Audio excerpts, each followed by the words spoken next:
All right, let's do it live on a First Friday edition of Cleveland Browns Daily. I am merely Bo. There is no great Z, but there is a Gibby. Hello, Hi. Gibby. Good to see you, buddy. And you, my friend, and you. So Good Z news. is out. Good news. You don't have pink eye. No, I was going to say we need a breaking news header for that. No, I would not be here otherwise. Correct. We would be in shambles. We would be in Griff complete and I would be shambles. hosting CBD today. Well, of the three people in this vicinity, one of us, their town, named a day after them, and it's not you and it's not me. Correct. So perhaps that's the way that this should be. That would have been poetic justice. No, we're in the clear. It is either went and got it looked at. So that was good. I think that seemed like no, good. that's very good. And you don't want any part of that because that'll spread like wildfire through your house. Yeah, and so the win there is that I now have an unblemished record against pink eye. I've never had it.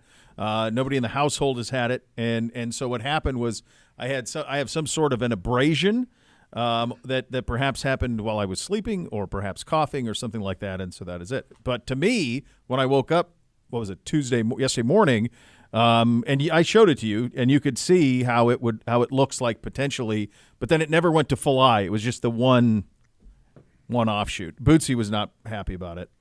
He was particularly pleased. looking forward to a day off. Quarantine. He was trying to wrap his head around what the hell was wrong with my eye. Dad, you don't look right. I don't like that. That's where his head was on that one. I'm shocked it wasn't the other place. Yes, correct. Yeah. So we're good. Z is not good. So he's out and under the weather. So we'll see. Again, it's the whole West Coast to East Coast time change, good weather, not so great weather. And there's a lot of congestion from those you guys that were on the trip. Yeah, you guys went from 72 to 32.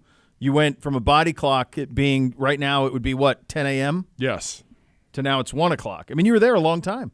Yeah, exactly. And I think the other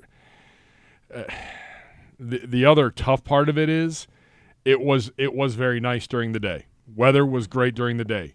At night, it dropped into the 40s, and none of us had packed any clothes or prepared for 40-degree weather at night. Like this week, it's 80 degrees there. It's in the 50s at night. That's doable. Gets down into the 40s, and all you have is shorts and a polo. That's a tough. You got to get the stuff out that you took to Denver. Basically. Yeah, you got to handle it. I am still walking Buddy Garrity in shorts. That's still happening. Really? So I bundle up everywhere else, and then I go in the shorts. It's the way that I do it. So yeah, and now it's become a tradition where I was wondering if this is going to. It pleases me to no end. I put this out on social yesterday on the Twitter that now I allow for him and his buddy Gus to have a morning play date. So we do the business. So then as soon as he gets that done, then he gets to have a little play date with Gussie, and that's about as much pure joy as you can have is to watch him sprint towards Gus and then them frolic. How messy is he afterward? Is Not the bad. yard muddy? No, it's not. It's pretty good. Like the neighbor's yard, they're dialed in, and so it's like there's no real wet spots where the fence is, so they fly around, and it's pretty good. And it was cold this morning. I mean, it was in the 30s, so it was all frozen anyway. So there was nothing to worry about. But it pleases me to a great deal that he gets a little bit of joy. So the best thing that we have done is install hot water outside. Yeah. And because like today, the dogs decided to go chase a dumb squirrel that was hanging out, trying to live their best life, just walking around, parading around the backyard, not having any of that. How close do they get? They came back, and I was like, I can't just clean this off with a towel. This is going to require a hose. So you take them out, just rinse their feet off and get the mud off and the dirt and get everything out in between the toes. But it is a little bit of a process if you're trying to get out the door to work. It is, yeah. Do they ever get the squirrel? We've gotten it twice. Wow. I've had to intervene, and it's elite. It is not gone exceptionally well. No. Yes, they have fought with skunks. We've gotten a squirrel twice. They're hunters. Yeah, they both are. This is what they do. The prey drive in the younger one is pretty elite. Loves just cuddling up with humans, but squirrel, bird, skunk, possum. We're in. Yeah. She's killed a possum before too. That's a pretty gruesome looking beast dead. Yeah, those things had to deal with that. Those things look like they could come from the underworld. Yep. Also got a groundhog. Well, our dogs at home would get. We called them gophers. I don't know if there's a difference. Maybe gophers are smaller, but yeah, or prairie dogs. Some people call them. Our dogs would chase those down. You get into a field, you can chase down one of those guys pretty easily, especially if they get away from the den. You can get on those guys pretty quickly. Yeah, if they don't have the escape route mapped out. They got to have that locked in. We are turning the page to the Jaguars today, so practice will be. It's been forever. I feel like I know that we've played 2 games since we last all did the show together here, and we didn't do the show together yesterday and today, obviously, without Z. But it feels like it's been forever since we've played because it almost, for me back here, it almost feels like we played on another planet for 2 weeks. Like it was so we were so out there. Both games were 4:00 starts, which was weird. A 4 and a 4:25. The 25 25 makes all the difference too, by the way. For sure it does. So that was Sunday. They fed us. The boys were in full panic because we were done with the hoops on Sunday, so everything was great. We were able to watch from the beginning. So initially they fed us Eagles-Niners at 4:15. So you got that. You got the start of that game, and then they fed us. Then we popped in at 4:25. So that was the first time that the Browns that I could recall had ever been a part of a second window in the second window. Normally you go first, and the America's Game of the Week is the 4:15, 4:20, whatever. But to be beyond that and you weren't America's Game of the Week was a new one. Hadn't seen that. No, it's not necessarily something I care to repeat anytime soon. Well, I'm going to tell you, I don't like it here at all. If I'm going to rank my starts, I still like Monday Night Football a lot. I don't mind Thursday Night Football either. I think that's nice. I'm not crazy about Sunday night. It feels like it just bleeds into your Monday, which makes that like a little bit of catch-up. You give me the 1 o'clock, so I would go Sunday night, Thursday, Monday, Sunday at 1, Sunday late, Sunday 4. I don't like Sunday 4 at all. See, I hate Monday nighters. Yeah, I suppose it. Because it pushes the schedule back. All of a sudden now I'm working on Saturday. Oh, true. Then there's some Sunday stuff because you can't really put together the entire pregame show until you watch Sunday's games, and then you're kind of scrambling on Monday. It's a little tough. I do like the Thursday and then the weekend off.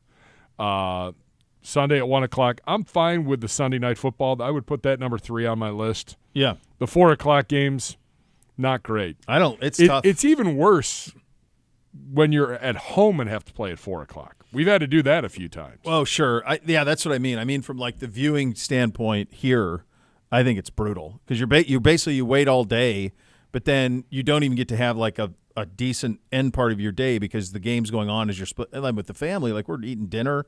I mean, I was cooking dinner in the second quarter, and we're trying to eat at halftime. Like it's just you can't even really watch it the same way. At least I couldn't. No, that's almost a pizza and wings. Hey, let's just watch the football game and not try to compete against it. Yeah, it's too tough to do so. So we'll turn the page to the Jaguars today. Ian Rappaport reporting this morning on Good Morning Football that Trevor Lawrence has an uphill battle to play with his high ankle sprain. Yeah, no kidding. And yet, I mean, I don't see how he could. I would agree, except I've seen many a quarterback defy the odds to play against us on Sunday at 1 o'clock. Yeah, I'm going to pull up their schedule here real quick and just see where they're at. So right now, are they – okay, here we go. They're 8-4. They're atop the division at the moment. They're coming off of the loss, obviously. Prior to that, they'd won their last 2. They'd beaten the Texans and the Titans. So that's 2 division games back-to-back that they won. So it's – boy. So for them, it goes us here on Sunday, then Ravens on Sunday Night Football. Then they're at the Buccaneers on Christmas Eve. Then the Panthers on New Year's Eve. And then at Titans. So the next 2 are big for them. Well, yeah, but I could also punt on us if I'm them. Like, I'd rather have Lawrence 100% for those because they should be able to take care of the Titans. They've just done it. They beat them 34-14 2 weeks ago. The Panthers they're nothing. Tampa Bay's not much either. I think if they go 4-1, obviously that's 12-5. That wins the South for sure. So if there's one that they're going to punt on, this wouldn't be the worst one to punt on. Would be this one, and get Lawrence healthy. Maybe I'm just trying to wish that into existence. I was going to say I don't. It's a high ankle sprain. Yeah, Those that's are usually not things that you normally come back from right away. Those are usually a multiple week event, unless it's not really a high ankle sprain, like we've been talking about with Aaron Rodgers and his Achilles. Like, to be able to come back, did you really completely tear your entire Achilles? True. Yeah. Like the high ankle sprain is normally like a 3 to 4 week injury. Am I correct on that? Yeah, and that's normally what it is. And sometimes they get that high that surgery on it that they do, where they're back in like a month. I mean, Tua had that in college a couple of times. Yeah, I just think sometimes we just go common sense. Like the way it looked on the field Monday night, juxtaposed to the way he exited the field and went down the tunnel, and the reaction he had throwing his helmet and such, to me feels like I thought he broke his ankle. Yeah. So he couldn't put any weight on it. Like in an AFC that's wide open, I don't know why you would try to rush him back to put him in a position to play. It doesn't seem like it I'm makes fine sense if to you us. want to take your time. Take the week off. Please. Yeah. Please be my guest. We do have some good news, though. This is from Mary Kay, and we'll have an official injury report coming up here in a little bit. Coach will talk at 1:40. Everything's backed up a little bit today because the guys were out of the building on Monday and Tuesday. Denzel Ward told Mary Kay he will practice today. He'll talk at the podium tomorrow. Mary Kay says that's a good sign for him facing the Jags Sunday after 2 missed games. Maybe getting some reinforcements back. You saw what happens when he's not there. And it's not necessarily it's the butterfly effect of it. It's MJ and Newsome, and MJ's been great, but those guys then get elevated up, and then you get Newsome has to go from slot to outside, or sometimes Denzel plays slot, and then it's the guys beyond that where it starts to get a little bit dicey. And Z talked about it when we were breaking down the game against the Rams in terms of who they targeted. They weren't targeting MJ Emerson. They were not targeting Greg Newsome. So getting Denzel back would be an incredible boost for this team. Have you looked at the weather for Sunday? Do you know what we're headed for here? It's not great. Is it rainy? Yes. Or is it at least It's it's going to start up in the mid-50s, and then the bottom's going to fall out. Rain and snow showers by the afternoon, 10 to 20-mile-an-hour winds. Oh, my gosh. It's going to be precip, 80%. Rain mixing with snow. Yeah. Oh, my God. Max average wind is 10 miles an hour, max 25-mile-an-hour wind. Yeah. Not wonderful. Our fans are the best fans in the world, but my God, it sucks. That sucks to go sit in that. Yep.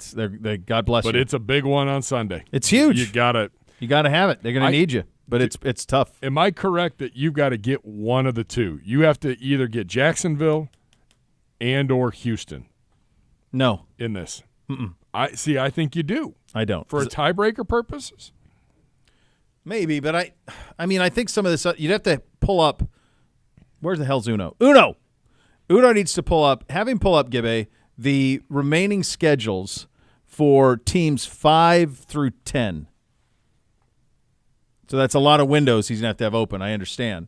But copy and paste. You just copy paste those babies in. The reason I say that is, of course you'd like to win one of them, and to your point for tiebreakers it'd be a no-brainer.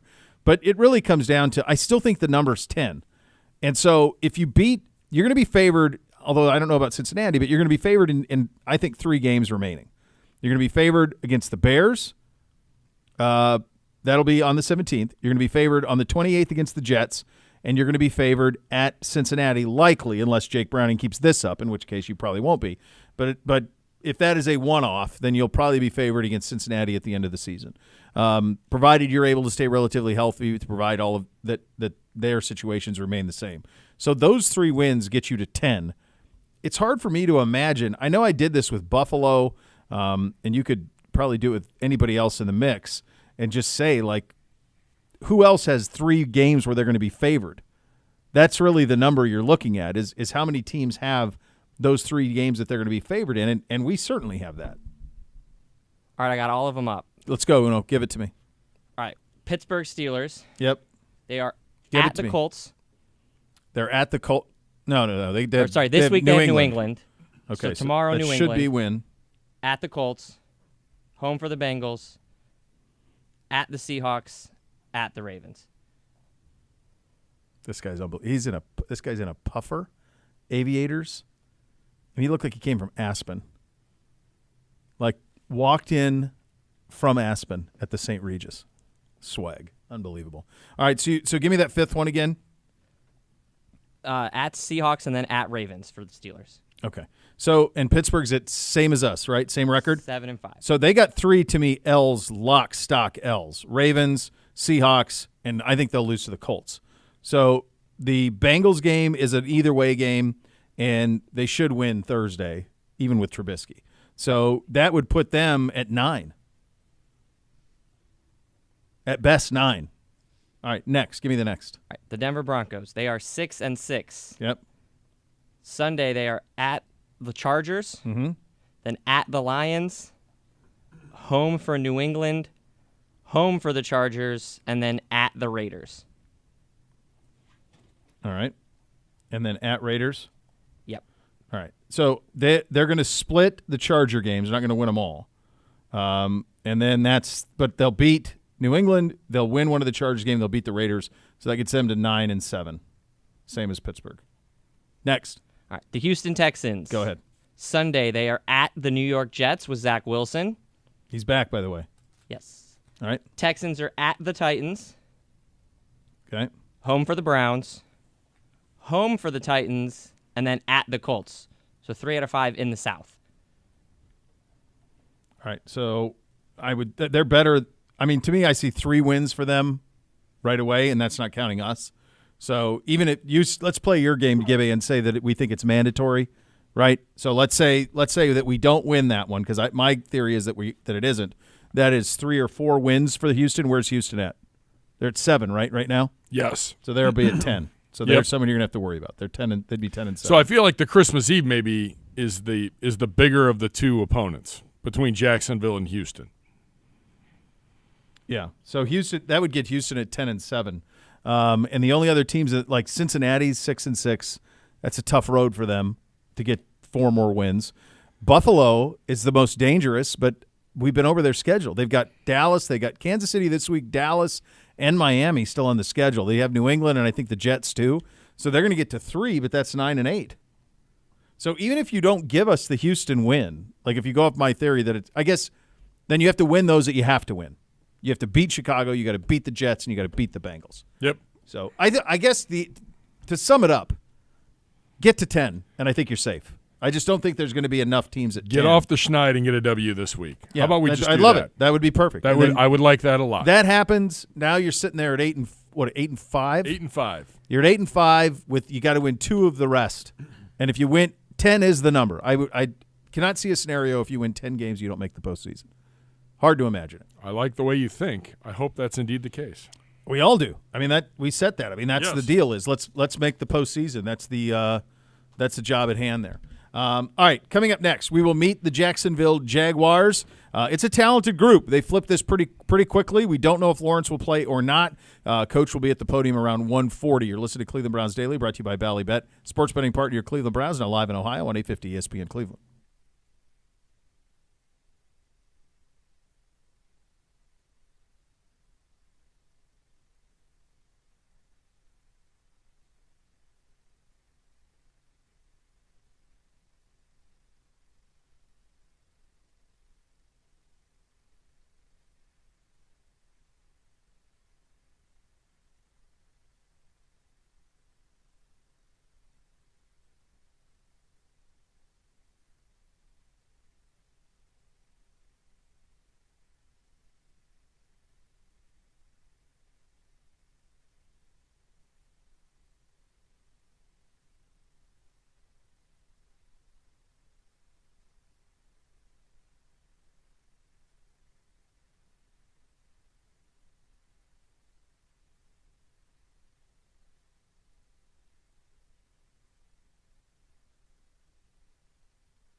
OBM, the preferred provider of copiers and document services for the Cleveland Browns that can tackle any size office. Call 216-485-2000 or visit ohiobusinessmachines.com. Time to meet the Jacksonville Jaguars. They're coached by head coach Doug Peterson. 6th season as an NFL head coach, his first in Jacksonville. Of course, won the Super Bowl in Philadelphia a couple of years ago. He's 58-48-1 overall. It is the Browns' 5th straight game facing a coach who has won a Super Bowl. Uno had that yesterday. After we got on the drive back, he's like, hey. How about that? I'm like, that's a pretty good little stat there. Who did it start with? Who am I missing? Ravens. Yeah, Harbaugh, Tomlin, Peyton, and McVay. And who was our? This will be number 5. This will be 5. Peterson will be number 5. Peterson will be 5. Okay, all right. So there you go. 5 straight who have won the Super Bowl series records. The Jags lead that 12-6. Browns 1-3 in the last 4, but did win the last time out. The last time we played them was November 19th, 2020. Won 27-25. Man, no recollection of that. Do you? 2020 season? I feel like, was that a big Landry catch game? Like Baker slinging the ball all over? Certainly 6, but it's some of those seasons. You know what? Were you down there? We went there. No, we were at Brown Stadium. Oh, it was end of November. That was a trap game because we had just come off a big one. I feel like we had just beaten the Cowboys. We improved to 8-3. Or the Titans, who were really good. We improved to 8-3 with the win. Jacksonville was 1-10. We were up 17-13 at half, won 27-25, as I mentioned. Yeah, we tried to give it away. Baker ended up 19-29, 258, a couple of scores. Nick Chubb, 19 carries, 144. Jarvis was a beast. You had that right. Thank you. 8 for 143 and a touchdown for Jarvis Landry in the game. So, that's why we don't remember it. It's COVID. Yeah, we were at Brown Stadium calling it. Yeah, that's why. Hoping to God that they were going to pull it out. I was thinking about it because normally that's sometimes I forget that it happened until something like this comes up, because typically when you look back on the last time we played a team, I can envision the stadium or moments, but that season everything looked the same because it was all shot tight, and so it all kind of looked the same. That's it. So that's the COVID season of 2020, Stefanski's first year. In late November is when that game took place, that win here. In terms of their team, the last time out, the Jaguars, of course, lost to Cincinnati on Monday Night Football 34-31. Offensively, they are 12th overall, 9th in passing, 22nd in rushing, 9th in scoring. Defensively, they're 24th overall, 30th in passing, 5th in rushing, and 20th in scoring. They do have a +3 turnover differential. The passing numbers are a little surprising to me that they're that far down. You'd have thought with Lawrence and all the weapons. Now, Christian Kirk won't be in this game this weekend. Correct. That's as big a loss as potentially losing the quarterback, I feel like, given what he's brought to the table. He's been huge. And so that's definitely a weapon with them. They still have Ridley. They have Etienne. They have a lot of players, but losing Kirk will be a big one. The linebacker core for Jacksonville, one of the youngest in the NFL, but boasts some very good players that are disruptive. Starts on the outside with Josh Allen. This is the kid out of Kentucky. Headlines a 3-4 defense, 13.5 sacks. Wow, good job out of him. 13.5, 11 tackles for loss on that one. Olakun has led the NFL in tackles in back-to-back seasons, has over 500 tackles in the last 2.5 years. Second-year linebacker Devin Lloyd, all-around star, 7 pass defensed to lead all linebackers on this team. Allen's a guy they drafted high out of Kentucky and has lived up to it and has been a really good player for them for several years. If only they would have taken Hutchinson. Well, imagine.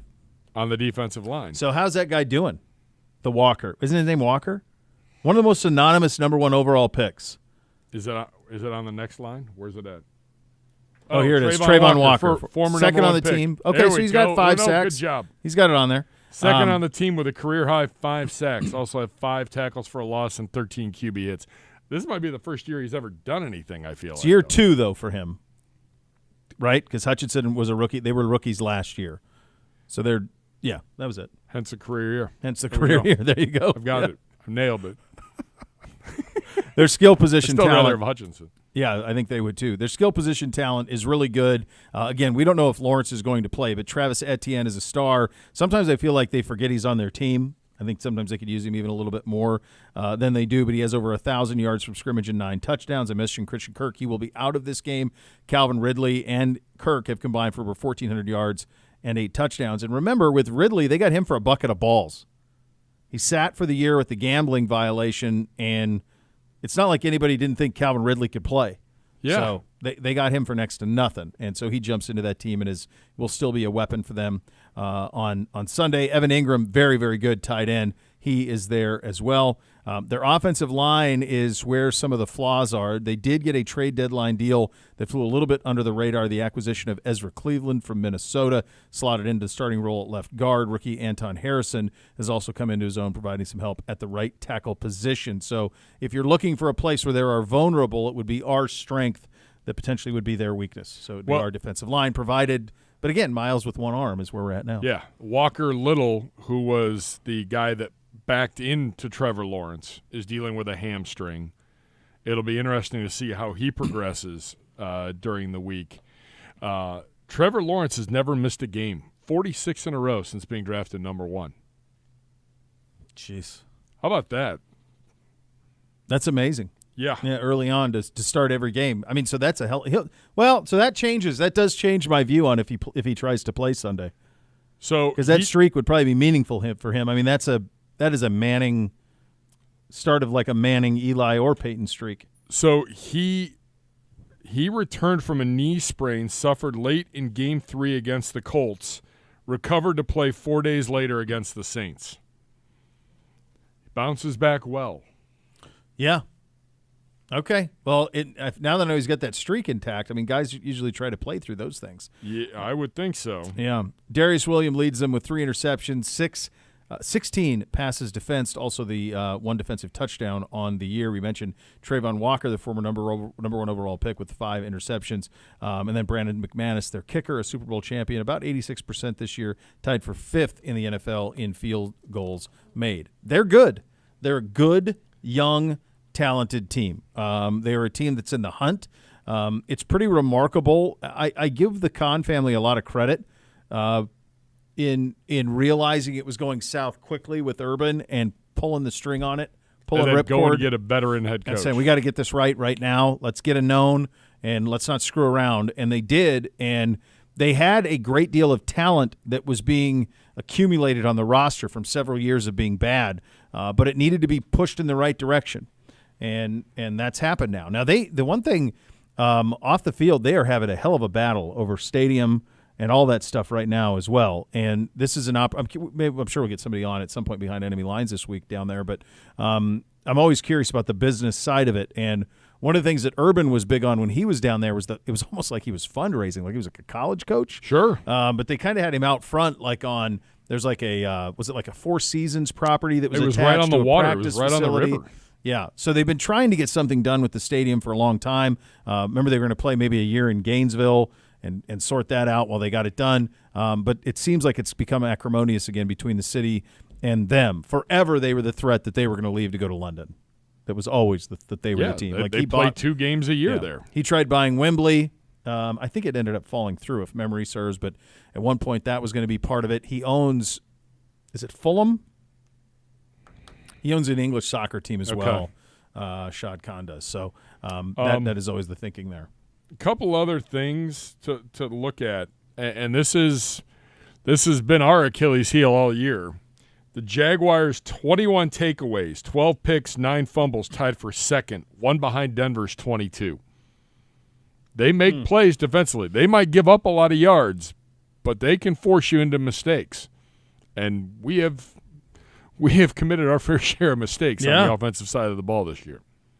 Yes, for sure. He is all right, yes, he does own Fulham, obviously owns AEW along with his son Tony. And so that's where they stand on that.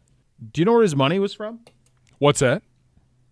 Shad Khan, you know what where his money came from? I do not. Flexengate Corp. What is that? He worked at automotive manufacturing company Flexengate Corp while attending Illinois. He graduated, was hired as an engineering director of the company. In 1978, he started Bumper Works, which made car bumpers for customized pickup trucks and body shop repairs. The funds to start the new business, including this, in 1980, he bought Flexengate. from his former employer. It's fantastic. Congratulations on all your successes. How about buddy. that? Just car bumpers. Car bumpers get you Jacksonville Jaguars and a $12 billion net worth. That's awesome. Good God. That's fantastic. You know, it's interesting. Like, just Doug Peterson played for the Browns in 2000. Doug Peterson was one of our quarterbacks. Oh, that's right. Yeah. I mean, he was one of many. He was a backup for Couch when Couch, was early in his career after Detmer, probably. Yep. Yeah. It's just an interesting group of guys, and they are a comer in the league. They are going nowhere from a talent standpoint. If Lawrence is what they believe he is, and we have no reason to believe that he won't, they are going to be one of those teams in what is obviously always a loaded AFC. Well, and now it's a loaded AFC South. Yeah, in a year and a half, they've gone from awful division to there's a competent quarterback on each football team. Well, and there could be franchise guys on several of them as well. Lawrence on the season, 68% completions, 3,000 yards, 14 touchdowns, but 7 picks for Lawrence. So he will give it to you a little bit early on in his career. Coming up next, you'll hear from the boss man, Kevin Stefanski, at the podium. You're listening to Cleveland Browns Daily, brought to you by Ballybet, sports betting partner, your Cleveland Browns, now live in Ohio on 850 ESPN Cleveland.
All right, welcome back into Cleveland Browns Daily. Kevin Stefanski at the podium here momentarily. Expecting that in the next couple of minutes. The program will operate from there, so you're going to get a practice to follow. We've had some of our players available. Gibby mentioned the Mary Kay report. She talked to Denzel this morning, and he said he was going to practice today. That is big, good news there. Theoretically, hard to imagine. Obviously, that would point towards him playing on Sunday, and it's a game changer when he's in that lineup. Other injuries to note from Coach today. I mean, so right now there are no quarterbacks scheduled to talk. So I suppose that's the first one. Is what's will that be something that's addressed? Will he come and officially announce who's playing quarterback for us on Sunday? He's done that here recently. He has, yeah. He did that he did that with Deshaun, and he did it with DTR a couple of weeks ago. We still don't know if DTR is in the concussion protocol either because we haven't been around for a couple of days. I believe he still was. So this is from Scott Petrek. DTR, Denzel Ward, Marquise Goodwin, not on the pre-practice injury report, expected to practice. Okay, so then the quarterback question will be the one that will have all of the attention today, and then the question then will become, there's about a million ways Stefanski could go here. Yeah. So, I mean, he's the starter for this week. We could go, he's the starter going forward. He's the starter from here to the end of the year. He's a starter until he gets hurt like everyone else, unfortunately.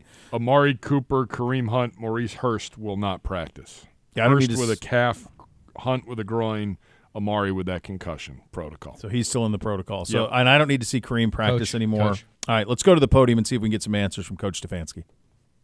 Okay, before we get to the game, I just want to acknowledge Anthony Guys are done. Jr., the Cleveland Browns Walter Payton Man of the Year nominee. Incredible influence on this football team, in the locker room, on the field, and then in our community. I think he does an amazing job. Sets a great example for all of our players on how to be a pro, how to make an impact, again, both on your football team and on your community. So really proud of AWalk. And then his teammates, which I think is a big deal, voted him the Ed Block Courage Award winner, which that's always, when it's voted on by your peers, I think it means something really special. And for him to come back from the injury that he had,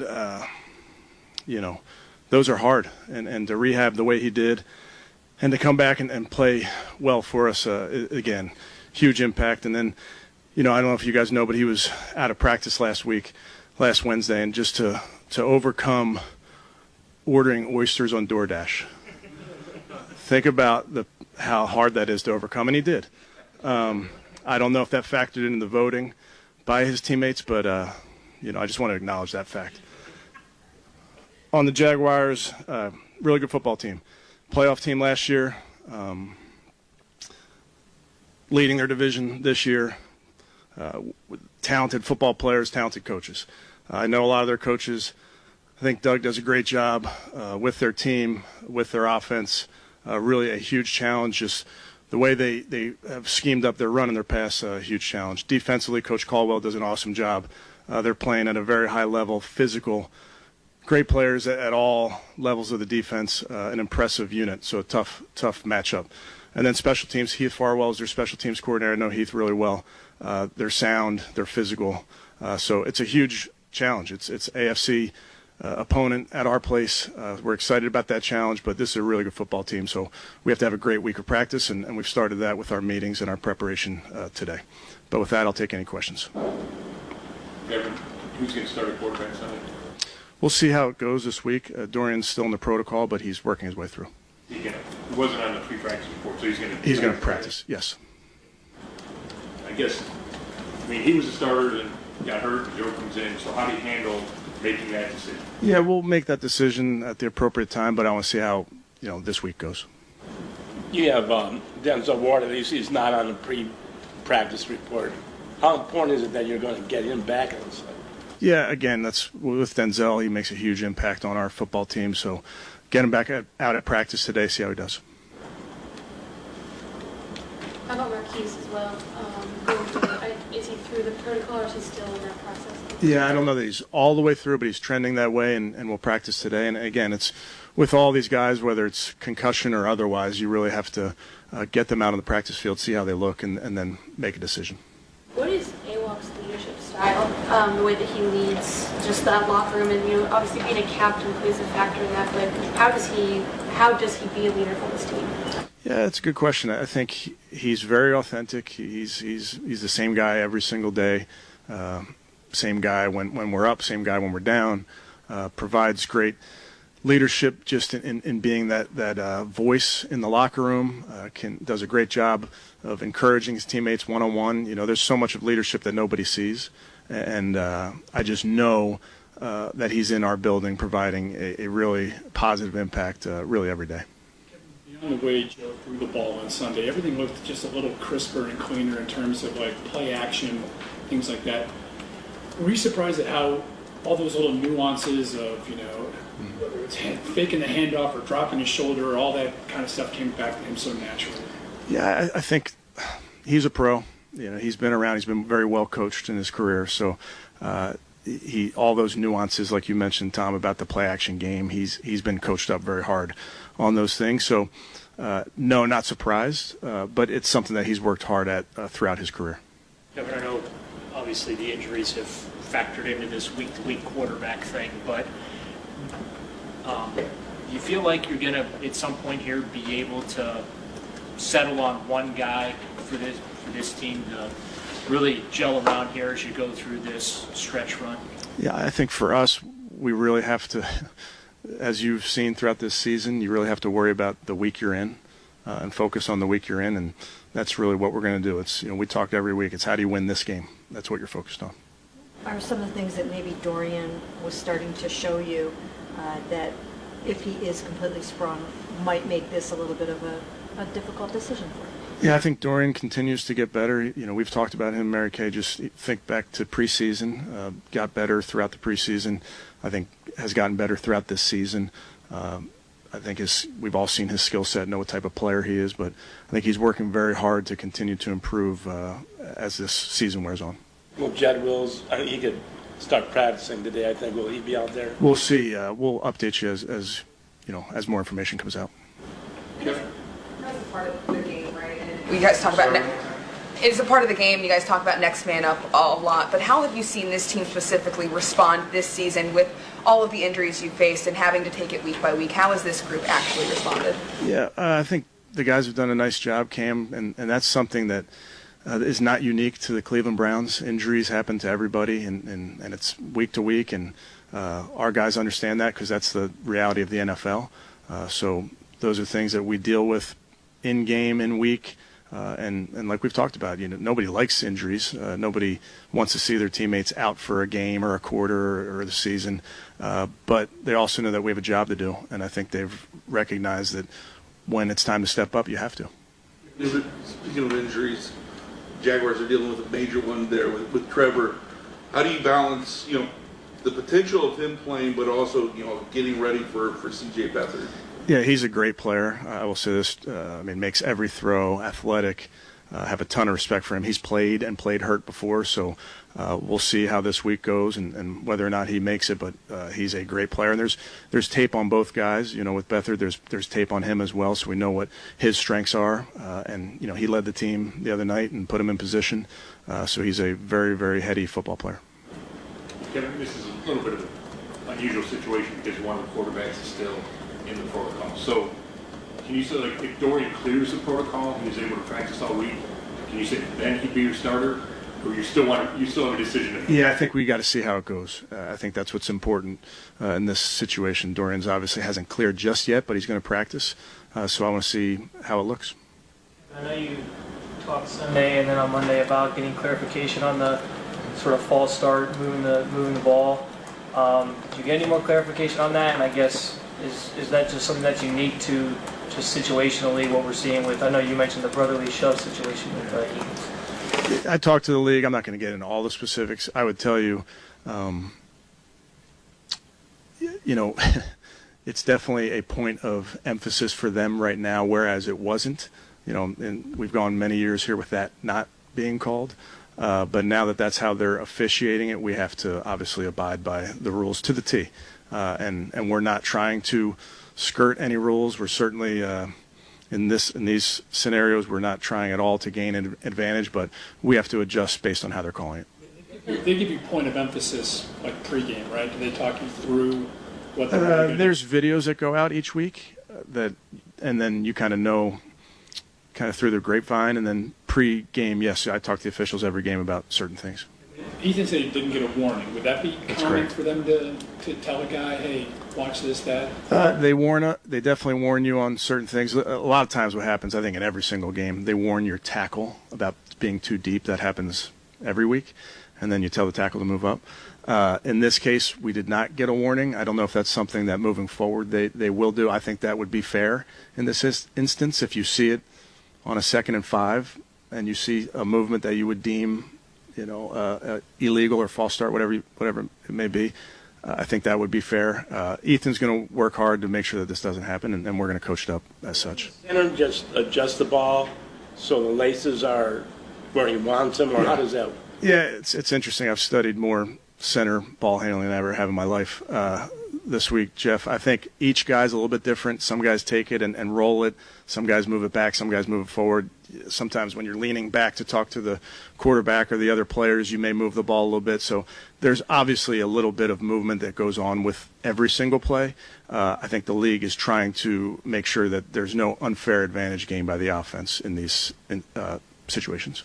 You're studying that? Does Ethan kind of move it the same way every time? Like, did that feel like consistent with how he does it? Pretty consistent, yeah. I know it's only been a couple of days for Amari, but how have you seen him improvement? Have you seen improvement out of him, and where do you? Yeah, when it comes to the protocol, you just have to follow it to a T, and that's what we'll do. What's your DoorDash order? Yeah, I don't know even. Yeah, I think I have the app, but that's kind of, my wife handles the DoorDash for us.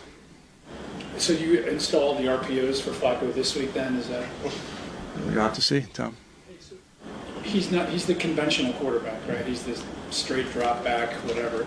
Is there still a place for that in the NFL? I mean, with all the talk of mobile quarterbacks and, Yeah, I mean, obviously, yes. In his instance, I just think, yeah, you certainly have seen, and we've all seen, this position go through different changes. I was just talking about Randall Cunningham yesterday, actually, where he was ahead of his time. Just think about what he would be doing in this league. But it's cyclical, maybe. But there's multiple ways to play this position. There's multiple ways to be impactful for your offense. And regardless of who our quarterback is, you have to play through the strengths of your quarterback. One of the great mysteries besides who your quarterback is every week this season is that just there seems to be a little bit of a disparity in the defense home versus road. Have you noticed that? And, what do you think has, led to that? Is it just the road environment, the advantage you're playing at home? What do you think that is? Yeah, I think you have to be careful with sample size, always. I will tell you, we like playing at home. We do. I like having our crowd into it. I like the juice that it gives our defense. I like that it makes life hard on the opposing offense. Having said that, you still want to play good defense, good offense on the road as well. But I do think we have a very distinct home field advantage. Good. Josh Allen, so Premier pass rusher, very good. He's good. I say pass rusher, but he's good versus the run as well. He can win in a variety of ways off the edge, has an unbelievable motor, just doesn't stop. And Walker on the other side's, a challenge as well. So they have two really, really good ends and a really good defense. I mean, it's a top defense for a reason. I think it's a really good scheme. They can pressure the quarterback. They can stop the run. I think they're good in the back end. They take the ball away. So it's a huge challenge. Okay, thanks, guys. All right, there you go. Kevin Stefanski at the podium. Didn't get a whole lot. Not a lot today. No. So I think, the overarching things in terms of things to pay attention to for Sunday, obviously the Mary Kay report on Denzel being back. So that's a very big thing. I thought it was interesting Jed Wills was not on the injury report. That was a big one. You know what? That was a good job. I think was that Shudell that brought that up? Yeah, I think so. Somebody said saw his window was officially open. His window is open, and he was not on the report. So I thought that would be huge. That was very big news there.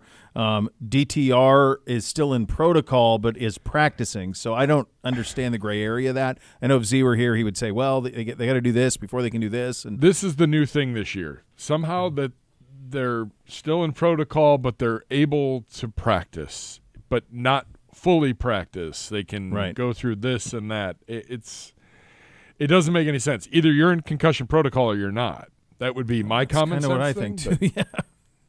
Yeah. So those were kind of the big headliners on this. He would not commit to a quarterback one way or the other. I don't like this. Yeah. So I'm not crazy about it either. Yeah. A lot of talk, and we talked to Ethan Posick today in the locker room today. I feel for the young man. Yeah. I mean, all of a sudden this is getting called, and he's like, I'm really not trying to do anything. Like, I take full responsibility. He just kept saying it over and over. And just, it's on me. I got to do better. I can't do what I've done in the past, even though there's nothing that really would clearly state that I've done something wrong by a lot anyways. On that one, it's kind of like common sense. Like Stefanski said, he articulated to the officials, he said before the game that I told them we're not doing a tush push. So he knew it was a point of emphasis. He told them that there wasn't going to be something that we were doing. So that's it. Well, it should have been the end of it. Well, and he even said, how about a warning? How about, hey, noticing your guys moving the ball. Moment, man. It's a big moment for that to be thrown right away without a warning. Yeah.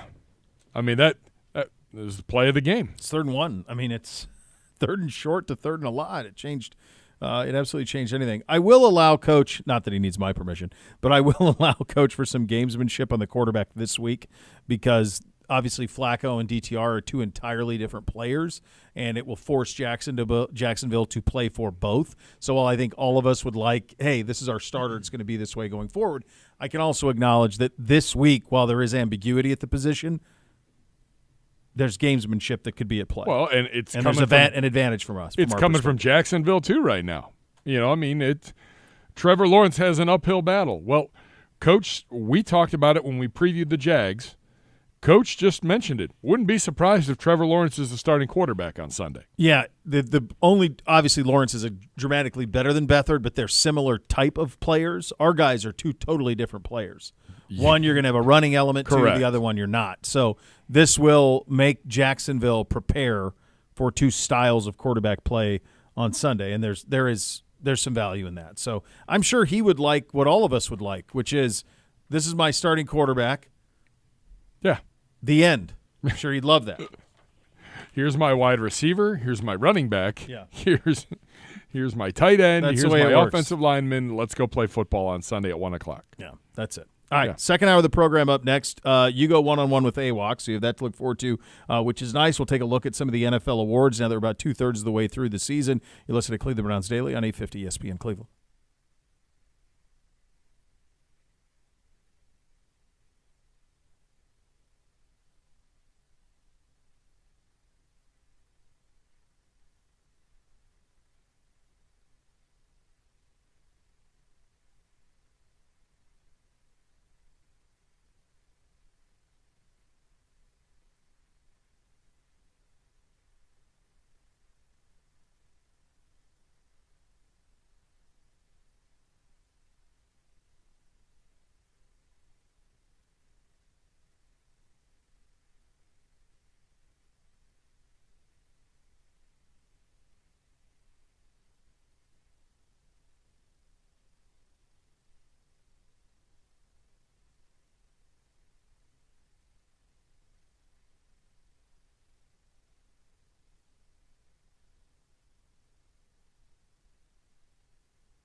Pet Supplies Plus give you the chance to win tickets to home games all season while providing the best deals for your pet at over 75 stores throughout Ohio. Enter to win at clevelandbrowns.com/Pet Supplies Plus and receive a coupon to use at your local store with your entry. Pet Supplies Plus is a proud partner of your Cleveland Browns. 2/3 of the way through the NFL season, Gibbe, we've got some odds, my friend. We do. Before that, a little news. Give me some news. Immediately after What did I miss? the Kevin Stefanski press conference. All right. The Browns have designated cornerback Cameron Mitchell for return from IR. All right. Well, that would – so then you're going to go from walking wounded at corner to might all have in. an overabundance. A player designated for return has 21 days to be activated or must remain on IR for the remainder of the season. So he's back. There you go. So that – I mean, him back, Denzel back, all of a sudden you're getting there. Now we got some depth. Yeah. Yeah, and you should be fully locked and loaded for your for the game this weekend at corner, provided everyone keeps trending in the right direction. And some clarity on the Jedrick Wills stuff. Wills hasn't been designated to return yet. That's why he's not on the pre-practice report. He's still just out. So, okay. Again, like, if we could just make things a little bit clearer. Yeah, it's just it's like it's a lot of gray areas. It is. I understand the notion that you don't have to put Nick Chubb on the injury report. I get that. But anybody who has the potential to come back, to me, it should be NFL policy, like you're on the report, so that there's no ambiguity about, when a guy could come back or when they couldn't. Yeah, exactly. We've got some things going on here. NFL awards, 2/3 into the season. All right. I got an idea here. What's that? I got an idea here. Well, yeah, what do you got? So this is my thinking on this. I honestly did not see this rundown before. Let's do it this way. Let's do it based on – so there's MVP odds here, Offensive Player of the Year odds, Defensive Player of the Year odds, Offensive Rookie, Defensive Rookie. So you can give some thoughts on each position group, but then also say – I mean, we're brought to you by Bally Bet. We can do best bets, can't we? I mean, we're producing the show on the air. I mean, I think we can. Maybe. I can. You might not be able to. I don't think I can. You're not betting, but we do scores. So I think we can say, like, I like this one. Right? That seems fair. I can tee you up for that. Worst case scenario, I'm gone tomorrow. That's going to happen eventually anyway, and you and Zagura do the show. So that's fine. I don't like being put in that position when we're headed into the holidays. Like, I wouldn't mind some extra time anyway. It's fine. All right. You ready? Sure. What are you doing to me? Zagura! He can't save you now, Gibby. All right, go ahead. You got your MVP? So their top choices for MVP are Purdy, Hurts, and Prescott. Yes. And then beyond that, it's Tagovailoa is the fourth pick, along with Mahomes, Lamar Jackson, and Tyreek Hill. Those are the contenders at this point. This is what I would tell you. In a year like this, I have a hard time believing Brock Purdy's going to win the MVP. I would agree. I know he's the number one choice. I saw a clip put up this morning by somebody who covers the 49ers, and they're like, for those of you, I feel like people don't watch him in this narrative that he's just a game manager. No, he's definitely not a game manager. He is far more than that. He's a very, very good football player, very, very good quarterback. The only thing I would tell you about Purdy, though, is the video that they put up of his greatness, guys are running 15 yards free. It's like a college quarterback sometimes. Like your head coach might be the MVP. He schemed so open. So I have a hard time believing that he would get it. Also, you're looking at on that roster, McCaffrey could poach some votes even from that roster.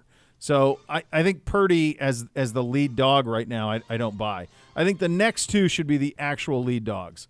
So that's Hurts and Prescott.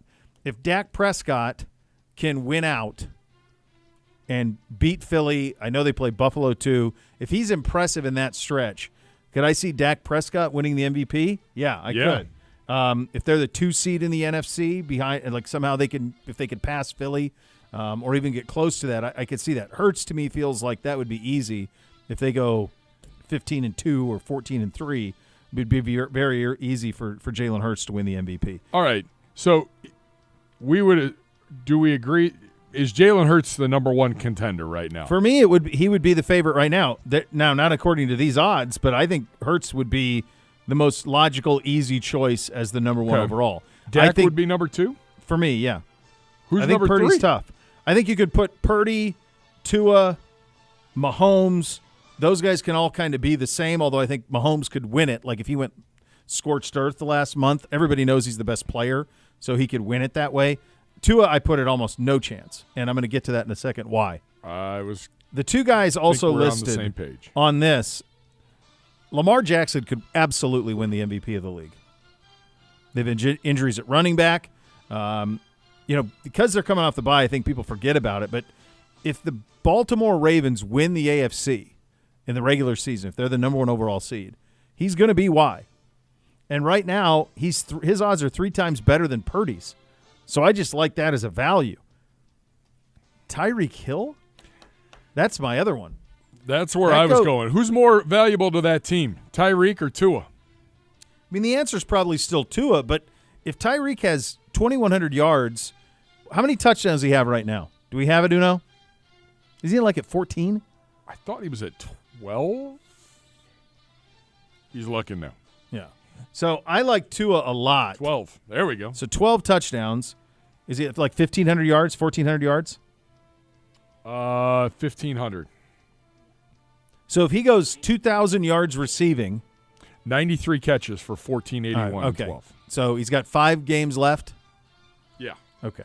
So if he goes 125 catches, 2,100 yards, 18 touchdowns, that might do it. And right now, he's 6 times.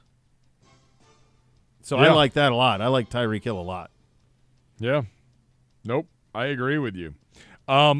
A few others from ESPN and Bill Barnwell. Yep. Obviously, he lists Dak. He mentions Deron Bland. Yeah, no chance. No. Congratulations on all the pick sixes and everything like that. Tyreek Hill he lists. What else? Christian McCaffrey. Not on this list, but I mean, what he's done, he's comfortably ahead of the rest of the competition at his position. He's nearly 200 rushing yards ahead of the second-place back, Tennessee's Derrick Henry.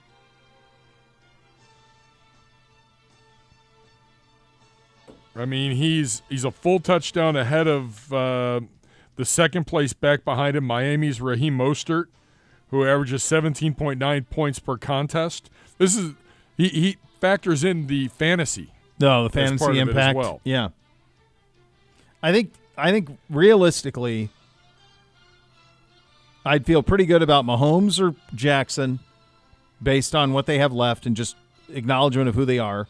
Hurts and Dak feel like Hurts feels alone, then Dak. I think Purdy and Tua are kind of lumped together for me, and then I think Tyreek would be the big value. How about this? The last actual rookie to win league MVP, Jim Brown, 1957. C.J. Stroud, anybody? Where's he? Did they mention him on this? They mentioned Stroud. Like, if they win the division, he leads the NFL in passing yardage. His rating's over 100. He's 20 touchdowns, 5 picks. So he's balled out, for sure. Absolutely. I mean, he's got to have a couple big games down the stretch here. He's going to have an opportunity to. I mean, yeah. I mean, they have T.J. Watt. No chance. No. Our guy had a chance before he got hurt in Denver. Miles had a chance. Yep. If ever there was a year for a defensive player to win it, if our defense finished number 1 in the league and Miles had 22 sacks, this would be a year where a defensive player could win it just because there's so much parity offensively. Yep. So that's the deal from the MVP. Offensive Player of the Year, I mean, this should be Tyreek Hill and everybody else if Tyreek Hill doesn't win the MVP. Am I correct? I mean, can anybody even realistically challenge Tyreek Hill? Only if I'd have to look at where McCaffrey is.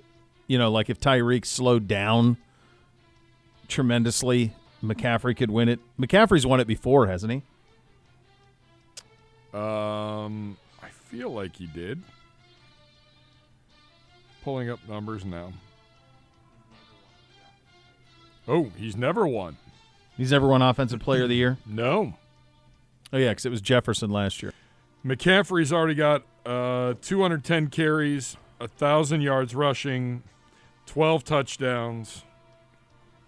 He also has 51 catches for 429 yards and 5 additional touchdowns.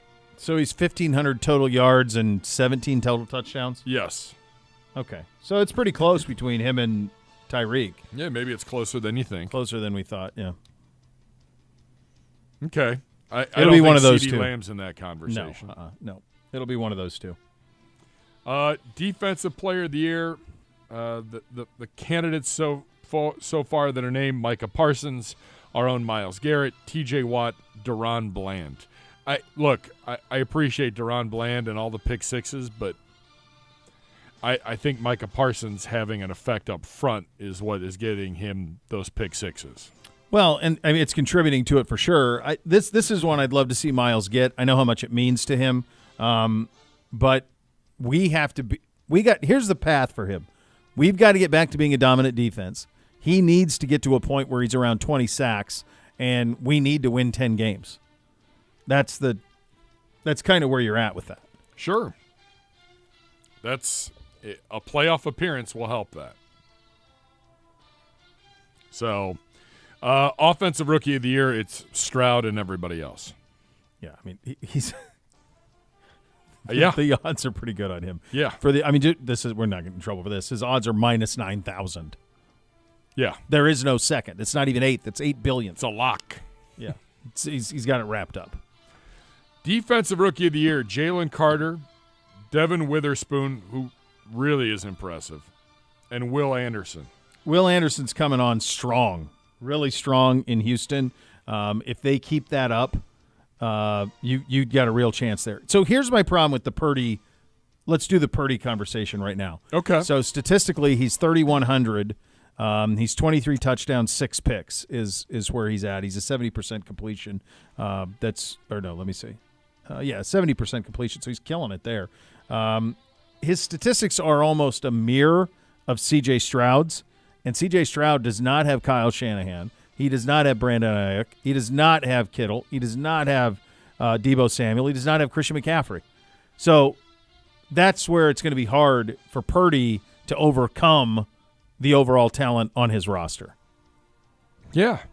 Now, would the same be true? The differentiator with Hurts, though, who statistically isn't going to run away from anybody either, is that he is the mechanism for the most effective play in the league right now.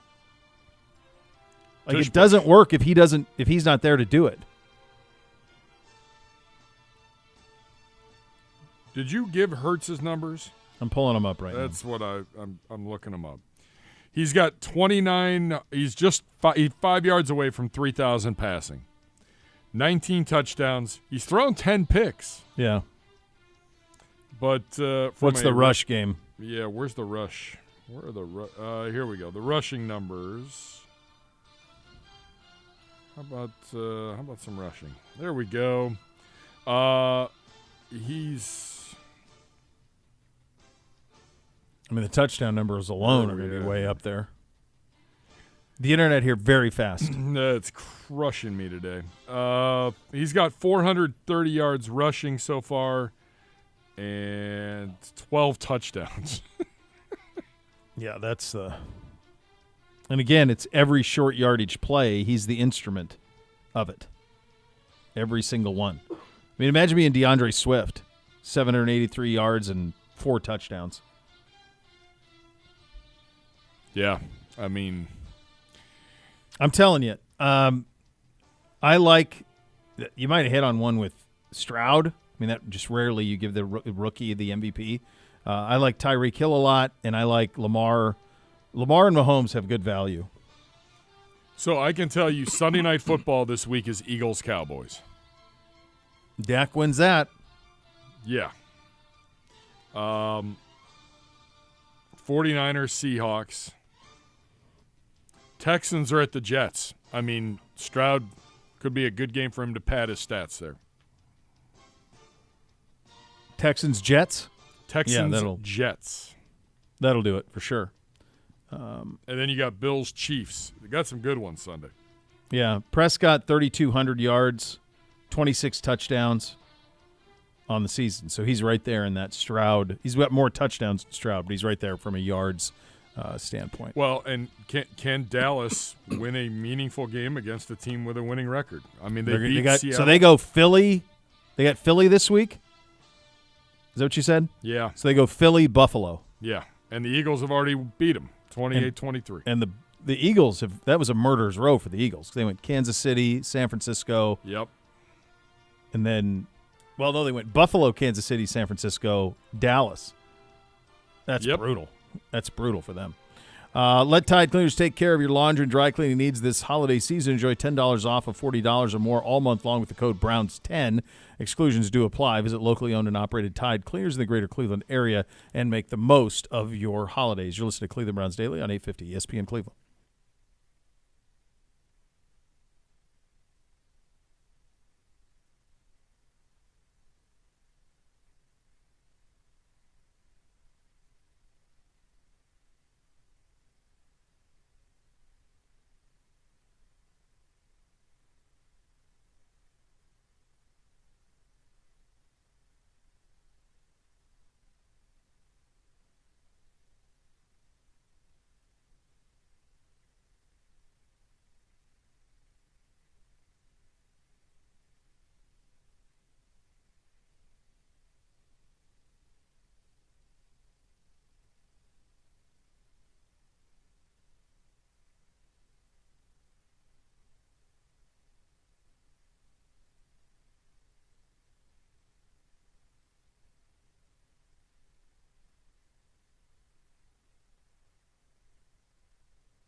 For a team of injury lawyers dedicated to every client every day, call 1-800-ELK-OHIO. Elk and Elk's proud partner of your Cleveland Browns. You remember on Curb where they did the episode where they were recreating Seinfeld and they had LD play George because he said, I could do it.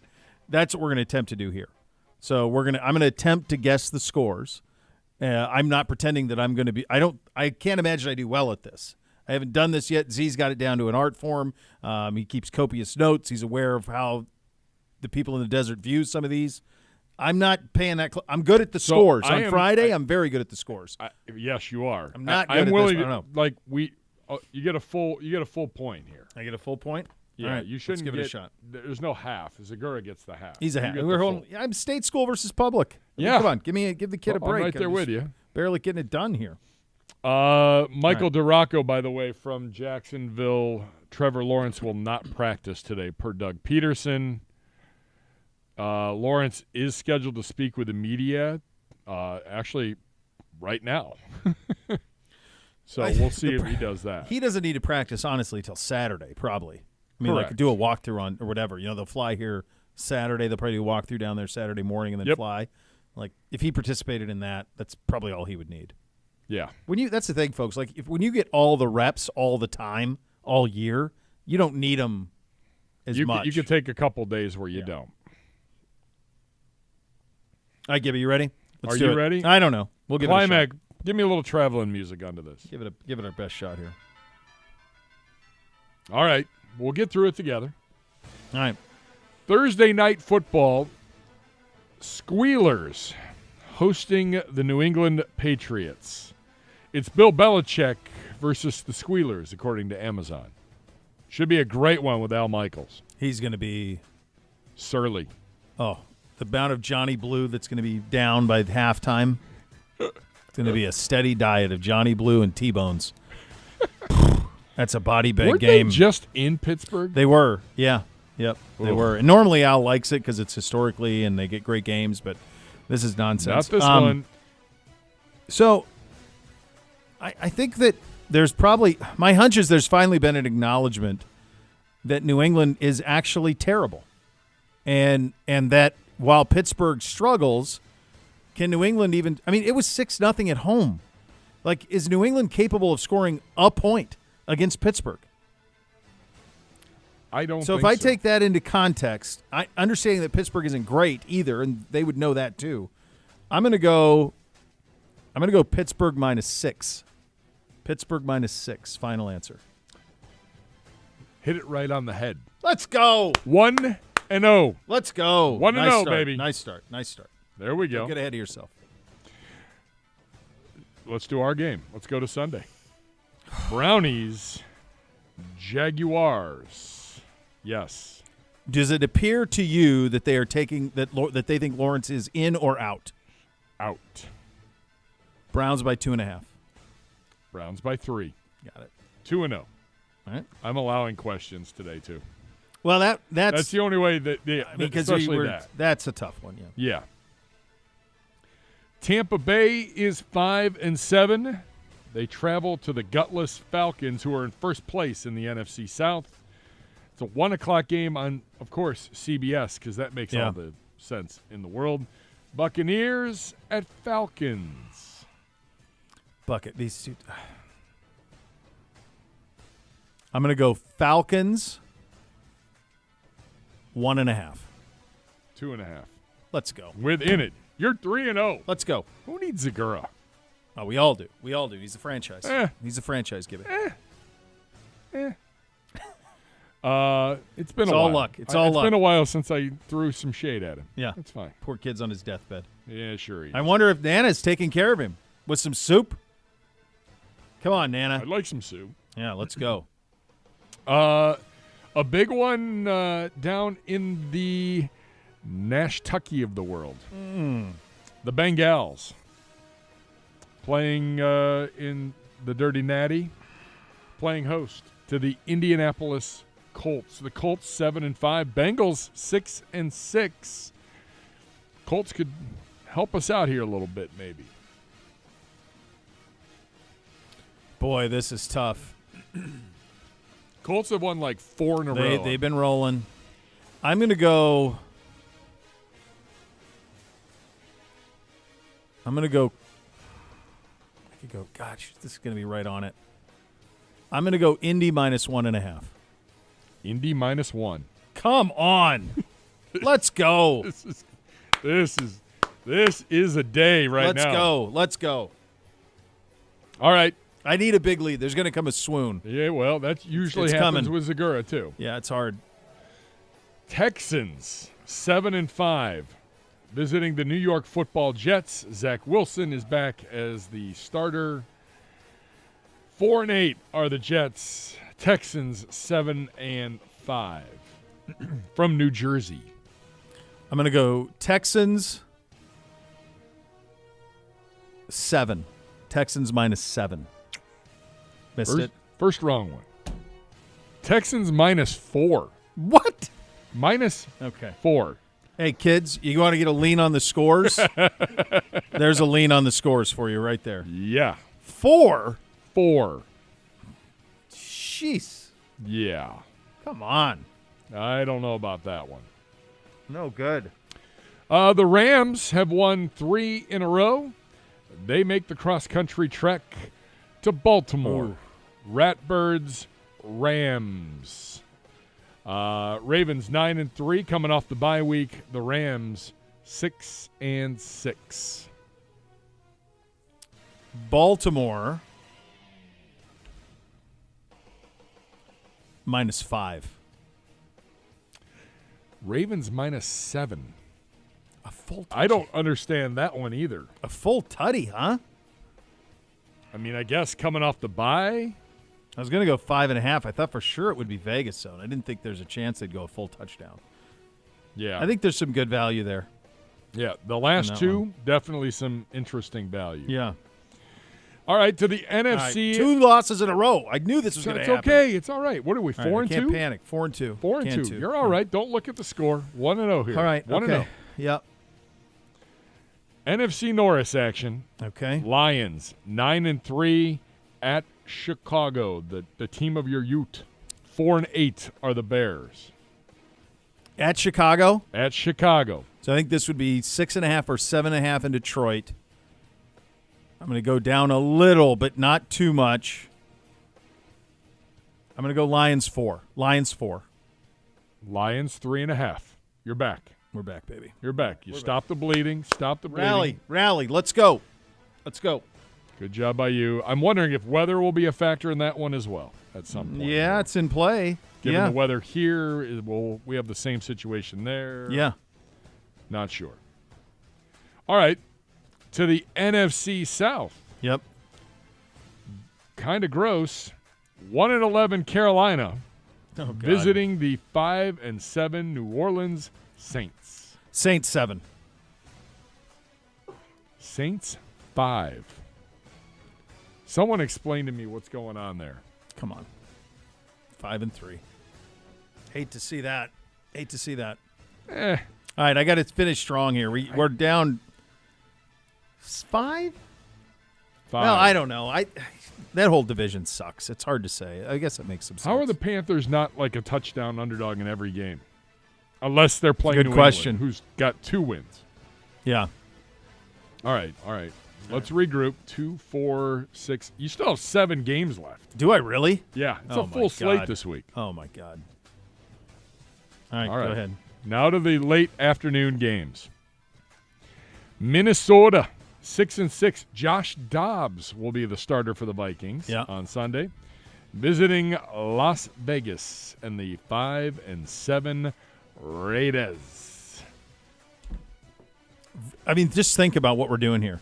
Is this Aiden O'Connell against Josh Dobbs? Yeah. I don't have any feel on what this could be. God, we started so strong. No feel. I feel bad for you on this one. This is brutal. I don't have is- any idea. I'm going to just go – I'll go Vikings 3.5. Vikings -3. God. I don't know how That's dumb luck. Can you tell me No, whatever that's dumb logic luck. went into that decision? Just feel neutral. That's basically, a lot of Vikings fans go to Vegas, neutral field. They're slightly better, but I don't have a feel. I mean, that's brutal.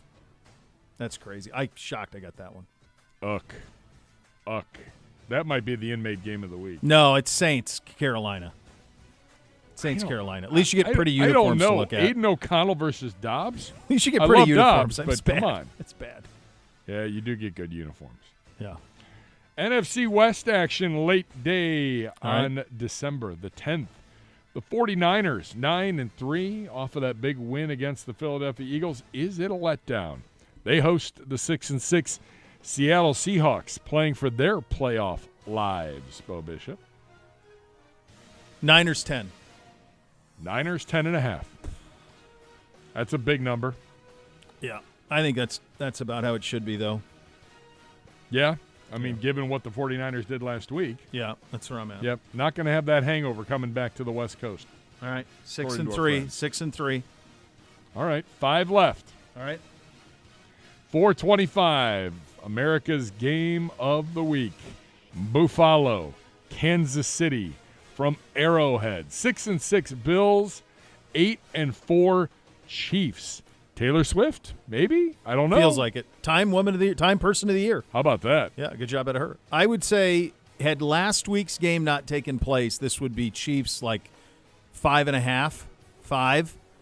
I'm going to go the standard home 3. Chiefs 3. Chiefs 2. Really? Boy, they do not like them. And well, that's a good win. We'll take them. We'll take it. State school grading scale helps, but I'll take it. I mean, I think it's kind of a prove-it game for both right now. Yeah, like seems like that's got the quarterback. Someone else has to step up and make a play on those teams. Yeah. So we got, what are we, 6-3? 7-3? No, we're 8-3. 8-3. We're crew. Oh, we got it. We got to win. 3, we got to win. It. Yeah, we got to win. You might be doing better at this than Bishop, or better at this than No. The king is away. The peasants will play, but let's let him get back to his throne. All right. Wah. Eat some soup. Take care of him, Nana.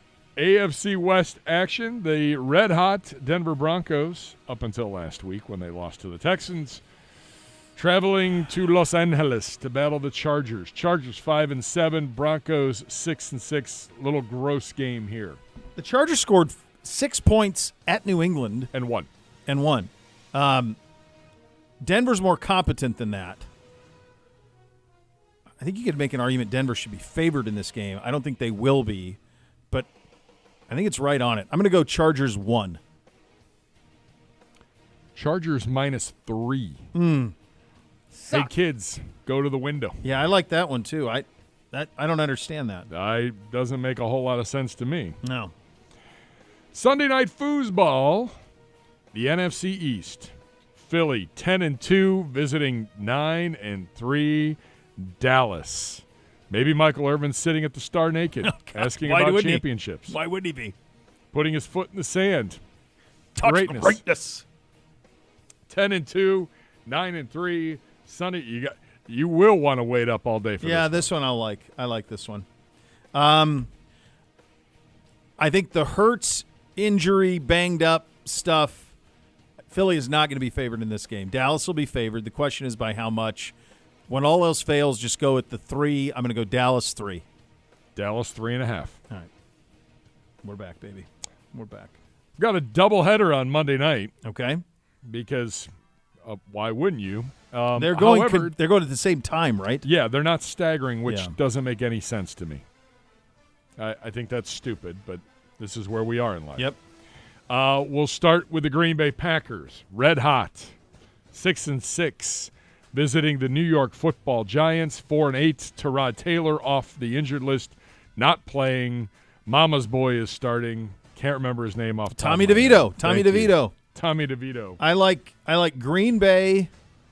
If this was at Lambeau, I think it'd be like 8.5, 9.5. I'm going to go Green Bay 7. 6.5 for the Packers. Let's go. Well done. Let's go. Come on. And if you don't like that game, well, and that one's on one. ABC and ESPN Plus. You can go to ESPN. The Tennessee Titans, 4-8, visiting the 9-3 Miami Dolphins, who love to beat up on garbage teams. Yes, they do. I got Miami by 2 touchdowns, 14. Miami by 13. So the one-pointer helped me, for sure. So we get a win. It's a good job. That's a pretty spectacular job. That's not bad. We'll take it. Yeah. I got the full point versus when you go a half, it really gets dicey because I got a couple where I went 7 and 14 and instead of 6.5, 7.5. That's where it gets a little dicey. Those 2 games that you lost 2 in a row could, I thought, have gone either way. Yeah, they were right. Yeah, the one I missed big though. What was the one I missed big? Was it? It wasn't the Denver one. It was no. There's one I said 7 and it was like it was Saints. I had Saints 5 and it was 7 and it was 5. Yeah, that number should be bigger. Yeah, I think so too. All right, be sure to check out the Browns social media channels daily to play the Browns digital scratch-off game for your chance to win club seats and the great prizes presented by the Ohio Lottery, the official lottery of the Cleveland Browns. Coming up next, Gibbe one-on-one with AWOC. You listen to Cleveland Browns Daily on 850 ESPN Cleveland.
Get into Cleveland Brown Stadium quicker on game day with Express Access presented by Verizon. Enroll for free today to enter through exclusive lanes at each gate. Go to the Tickets tab of the Browns mobile app to learn more. And now here's Gibbe one-on-one with Anthony Walker Jr. Here with the numerous You're done. linebacker for your Cleveland Browns, Anthony Walker Jr.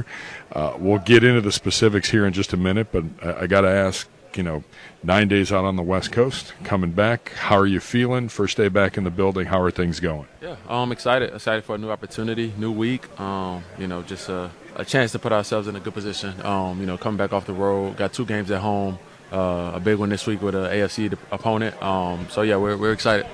All right, let's get down to the specifics. First and foremost, Tuesday night at the Providence House event at Cleveland Brown Stadium, the Ed Block Courage Award winner.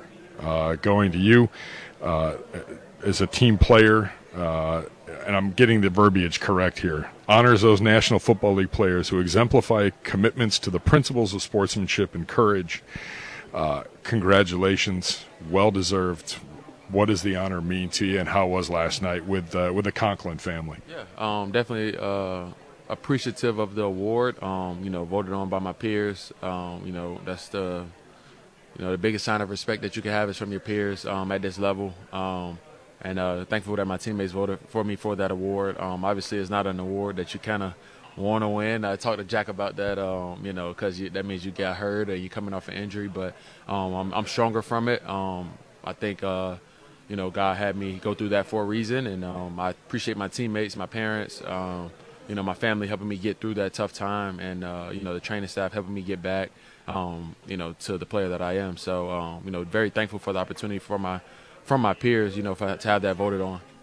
What did it mean to you to be able to come back and finish what you started here? With able to do your rehab and be with the team and then be fortunate enough to come back here this year and have the success that you've had? Yeah, I'm thankful, man. You never want to take that opportunity for granted to play the game, number one, but, to have an organization look at you and, obviously coming off an injury like that, still want you to be a part of their organization. So definitely, humbled by that.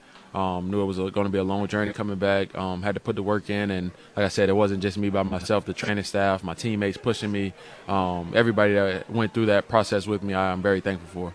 All right, so as if that wasn't enough, the surprise that's all over social media, and Greg Newsome leading the charge there, and then Andrew Berry and J.W. Johnson coming in as well. You are the nominee for the 2023 Walter Payton NFL Man of the Year presented by Nationwide. You're the Browns representative. I know how much work you do in the community. I know that you're constantly doing stuff on your off day, numerous events during the week. What does this one mean to you? Yeah, this is one of those awards when you're growing up, you see a lot of players get it, and it's like, Walter Payton Man of the Year. I always ask my dad, what is that? What is that? And he's just talking about that's like leaving a legacy, that's bigger than football. If my dad used to always tell me if people only remember, the way you play, when you play football, then you didn't do enough when you had that opportunity. So I'm big on, being out in the community back here and back at home as well. And just, being an inspiration, stay in the game. Organization gives me a great platform to do that, something that's really true and near and dear to my heart, which is youth education. So thankful for the Browns for, allowing me to do that, and really, that really helps and makes it fun, doing something that you really enjoy doing and what you want to be a part of. It's exciting.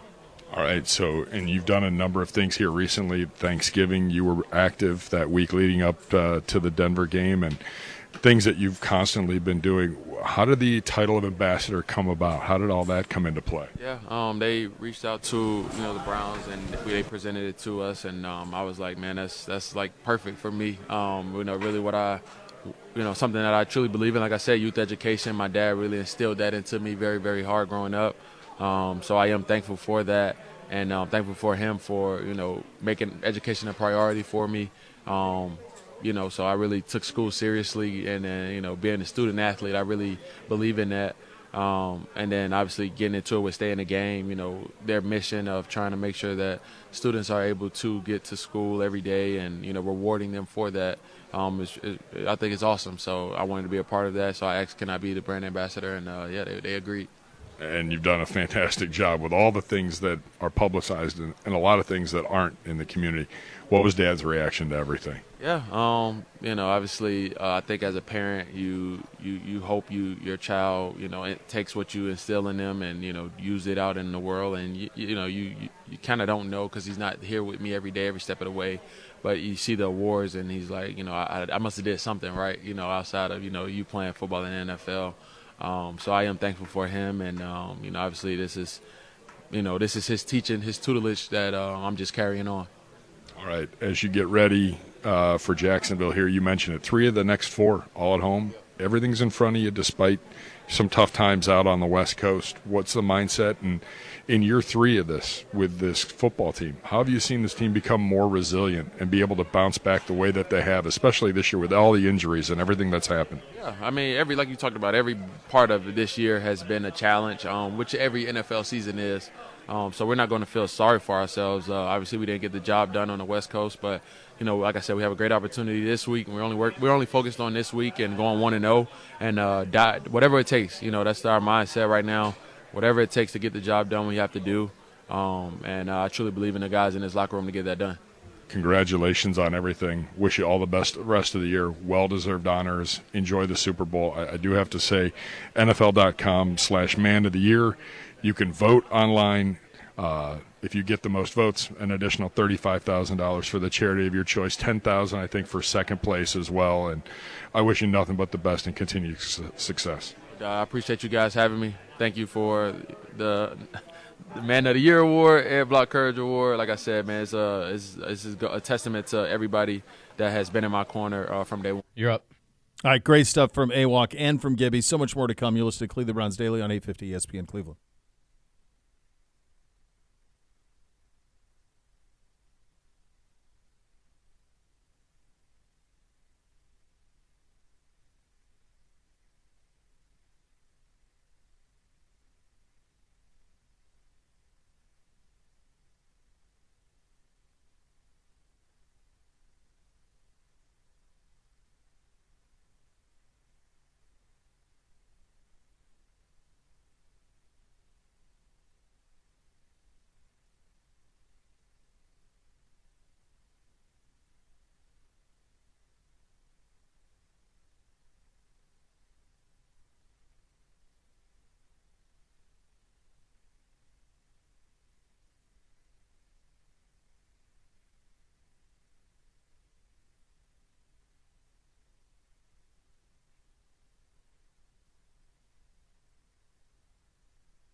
Just getting some stuff, Gibbe, out of Jacksonville. Lawrence did his press conference, no boot, said he feels much better than he thought he was going to. So feels like We're trending towards him. you're going to see 16 on Sunday.